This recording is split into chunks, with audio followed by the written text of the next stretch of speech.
Street dog को लेकर चर्चा पूरे देश में हो रही है, लेकिन दिल्ली एनसीआर से स्ट्रीट डॉग्स को हटाने के मामले में सुप्रीम कोर्ट के आदेश पर अब और बहस तेज हो गई है। मेनका गांधी से लेकर राहुल गांधी, प्रियंका गांधी तक अदालत के आदेश को अव्यावहारिक और क्रूर बता रहे हैं। आज सुप्रीम कोर्ट ने मामले में कहा कि आवारा कुत्तों को खाना खुले कंटेनर्स या खुली जगहों पर नहीं दिया जाना चाहिए, इससे उनमें हिंसक प्रवृत्ति जन्म लेती है। सुप्रीम कोर्ट ने दिल्ली सहित पूरे एनसीआर की सड़कों से स्ट्रीट डॉग्स को पकड़कर उन्हें अलग और सुरक्षित जगहों पर रखने का आदेश दिया है। दिल्ली में एमसीडी और एनडीएमसी के तरह नोएडा और गाजियाबाद में भी आवारा कुत्तों को फौरन पकड़ने का कोर्ट ने आदेश दिया है। देश की सबसे बड़ी अदालत ने साफ तौर पर कहा कि फिलहाल आप सभी नियमों को भूल जाइए, हमें सभी इलाकों से स्ट्रीट डॉग्स को पकड़ना होगा। ये सुनिश्चित करने के लिए तत्काल कदम उठाए जाने चाहिए कि बच्चे, महिलाएं और बुजुर्ग सड़कों पर सुरक्षित महसूस करें और उन्हें जानलेवा रेबीज का खतरा ना हो। इस बहस पर चर्चा करने के लिए इस वक्त हमारे साथ खास मेहमान जुड़ चुके हैं। मीत अशर साहब हमारे साथ जुड़ चुके हैं, legal adviser and director of cruelty response PETA India. बहुत बहुत स्वागत है मीत आपका हमारे शो पे। पहले तो how do you respond to court's verdict today, और आप लोगों का इस पर क्या कहना है? ये जो सुप्रीम कोर्ट का जो डायरेक्टिव है ये अनसाइंटिफिक है, अनरीजनेबल है और रिस्पेक्टफुली ये इलीगल भी है। मेरा कारण ये कहने के मैं आपको अभी बताता हूँ। एक तो जो अनसाइंटिफिक है मैं इसलिए कह रहा हूँ क्योंकि जो वर्ल्ड हेल्थ ऑर्गेनाइजेशन है, यूनाइटेड नेशंस की जो बॉडी है, उन्होंने 1990 में एनिमल बर्थ कंट्रोल यानी कि कुत्तों की नसबंदी, उनका लसीकरण और उनको उसी एरिया में वापस छोड़ना, इस चीज को बताया था कि एक साइंटिफिक और प्रैक्टिकल सॉल्यूशन है स्ट्रे डॉग की प्रॉब्लम के लिए, भारत में ही नहीं ऑल ओवर द वर्ल्ड कहीं पे भी। और ये चीज होलैंड और हमारा जो नेबर है भूटान, ये दोनों कंट्रीज ने फॉलो करके ये स्ट्रे डॉग फ्री कंट्रीज बन चुके हैं और भारत को भी बनना चाहिए, लेकिन ये वो तरीका नहीं है करने का। दूसरी बात ये है कि इतने शेल्टर, सबसे पहले तो एक भी शेल्टर नहीं है। आज दिल्ली में जो भी फैसिलिटीज हैं वो केवल कुत्तों के नसबंदी के सेंटर्स हैं। उनमें आप कुत्तों को लाइफ टाइम केयर के लिए नहीं रख सकते हैं। तो सबसे पहली बात ये है, ना फंड है, ना इंफ्रास्ट्रक्चर है, ना लैंड है, ना शेल्टर है। बट हमें कुछ तो करना होगा ना मीत, बट हमें कुछ तो करना होगा। अगर अगर अगर दिल्ली में 10 लाख स्ट्रे डॉग्स हैं, 6.5 लाख बाइट केसेस हैं 2024 के, इंडिया अकाउंट कर रहा है 36% ऑफ ग्लोबल रेबीज डेथ्स, तो कुछ तो सर गड़बड़ हो रही है, हमें कुछ तो करना पड़ेगा ना। बिल्कुल, तो सोल्यूशन है उसका जो मैंने आपको बताया, जो 1990 में वर्ल्ड हेल्थ ऑर्गेनाइजेशन ने सोल्यूशन दिया, पूरे वर्ल्ड को दिया। उसमें होलैंड और भूटान ये दो क्लासिक एग्जांपल्स हैं जिन्होंने इस सोल्यूशन को इंप्लीमेंट किया और इनको रिजल्ट भी मिला। हम ये नहीं कह रहे हैं कि प्रॉब्लम नहीं है, उसके सोल्यूशन ढूंढने की आवश्यकता नहीं है, उस पे एक्शन लेने की आवश्यकता है। जो सोल्यूशन ऑलरेडी बताया गया है, यानी कि कुत्तों की नसबंदी करना। पूरे दिल्ली में केवल 20 कुत्तों के स्टरलाइजेशन सेंटर हैं। ये 20 सेंटर कितने ही कुत्ते स्टरलाइज कर लेंगे? जब कुत्तों की पॉपुलेशन 10 लाख है, हर वार्ड में एक एबीसी सेंटर होना चाहिए। Aggressively female birth centric ABC programme चलाने की आवश्यकता है। जो हम 24 साल से हमें करना चाहिए था वो हम फेल हो चुके हैं करने में, और आज उसका नतीजा है कि ये कुत्ते सफर कर रहे हैं। ये इनका डेथ वारंट है। अगर कुत्तों को इस तरीके से भर के शेल्टर में डाला जाता है, वो तो मरेंगे ये निश्चित है, लेकिन इससे बहुत बड़ी पब्लिक हेल्थ क्राइसिस भी होगी। बट मीत जी, आपको नहीं लगता है कि सुप्रीम कोर्ट ने भी तो यही कहा है ना? सुप्रीम कोर्ट भी यही कह रहा है कि जो एबीसी रूल्स हैं 2001 और फिर 2023 वाले, वो फेल हुए हैं। तो सुप्रीम कोर्ट, ऐसा लग रहा है कि सुप्रीम कोर्ट का जो ऑर्डर है वो प्रायोरिटाइज करता है public safety over ABC rules. जब वो रूल्स काम नहीं कर रहे हैं तभी तो सुप्रीम कोर्ट को कहना पड़ा।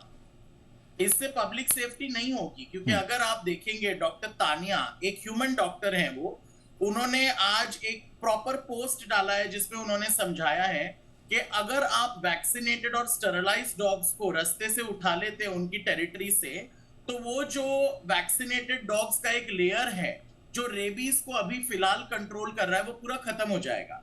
जो रेबीज केसेस की आप बात कर रहे हैं, पूरे दिल्ली में पिछले 3 साल में एक भी ह्यूमन डेथ नहीं हुआ है रेबीज से। ये भारत सरकार का स्टेटिस्टिक्स है, ये हमारा स्टेटिस्टिक्स नहीं है। और जो आप डॉग बाइट केसेस की बात कर रहे हैं, तो सबसे बड़ा आपको मैं फैक्ट बता दूं, कोई भी अगर हॉस्पिटल में जाए आपको ये नहीं पूछा जाएगा आपको पेट डॉग ने काटा है, आपको स्ट्रे डॉग ने काटा है, आपको बंदर ने काटा है, आपको बिल्ली ने काटा है। हर बाइट को डॉग बाइट के कैटेगरी में डाला जाता है।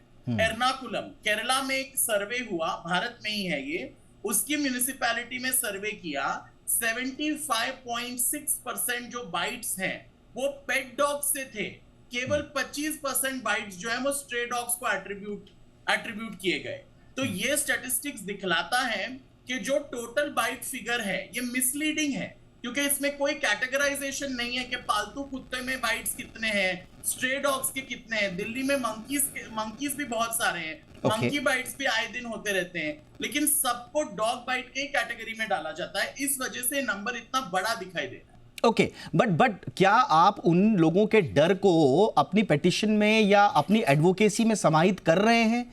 जो एक आम व्यक्ति है उसको डर लगता है जो स्ट्रीट डॉग्स हैं या जो स्ट्रे डॉग्स हैं उनसे, वो उनके साथ कंफर्टेबली नहीं रह सकता, वो चाहे काट रहा है या नहीं काट रहा है। और रेबीज तो खैर भूल जाइए, बात सिर्फ मौत की नहीं है। जब मौत होगी क्या हम तभी जागेंगे? अगर किसी को काटा भी है और उस काटने की वजह से उसको मानसिक रूप से परेशानी हुई है, उसके मन में डर है, फियर है, तो आप अपनी एडवोकेसी में क्या उस डर को भी कहीं जगह दे रहे हैं मीत? बिल्कुल संवेदनशील है लोगों के प्रति भी, और इसीलिए भारत सरकार ने 2001 से कुत्तों की नसबंदी ये मैंडेटरी किया गया। अगर सरकार और अगर एनजीओज इसके बारे में सीरियस ना होते तो ना सरकार ऐसा कानून बनाती कुत्तों के पॉपुलेशन कंट्रोल के लिए, और ना एनजीओज इसमें। Sorry to interrupt Meet, but बात घूम फिर के वहीं आ रही है। ये कानून बना था, बट ये कानून सक्सेसफुल नहीं है, ये आप खुद कह रहे हैं। इसके लिए जिम्मेदार कौन है आप मुझे बताइए। अगर कानून फेल हुआ है तो क्या कुत्ते उसके लिए जिम्मेदार हैं? क्या कुत्तों ने कानून को फेल कराया है? नहीं, ये एमसीडी की जिम्मेदारी है। सुप्रीम कोर्ट ने एक भी बार एमसीडी को कुछ नहीं कहा। सुप्रीम कोर्ट ने एनिमल लवर्स, डॉग लवर्स को कहा कि उन्होंने क्यों नहीं, क्या वो जो बच्चे मर गए हैं उनको लेकर आएंगे? ऐसे तो हम जब घर से भी निकलते हैं कितने लोगों के एक्सीडेंट होते हैं, तो क्या हम गाड़ी चलाना बंद कर देंगे? ऑफ कोर्स नहीं। No, this is not the logic.